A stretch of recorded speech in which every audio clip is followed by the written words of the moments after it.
আসসালামু আলাইকুম। আজকে পবিত্র জুমার দিন আসলে দোকানে একটু লেট হয়ে গেছে। তারপরেও পরে আমার এক ভাই মোবাইলটা নিছে দিন মাত্র ২৫ থেকে ১ মাস হইব। এখনো নতুন। তো সে হাঁটার সময় আসলে হাত থেকে পড়ে ফাঁকা রাস্তাতে মোবাইলটার কি অবস্থা হইলো। পরে আমার কাছে আনলো, আমার কথা শুনলো যে আমি নাকি এগুলার কাজ করি বেশি। তো আনার পরে কাজটা ধরলাম। আমি নিজে আসলে করতে যেয়ে অনেক ভয় পাইছি। সে ছিল।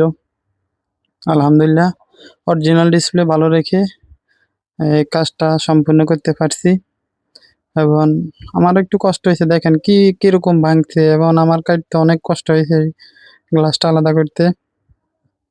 এরপরে দেখ সুন্দর মতন চেক করে আলহামদুলিল্লাহ ওকে করে দিলাম। কাস্টমারের মুখে হাসি, আসলে আমার থেকে ভালো লাগলো। কাজগুলো করার পরে কাস্টমারের ধন ভালো বলে বা সে খুশি হয়, আসলে আমাদের থেকেও খুব ভালো লাগে।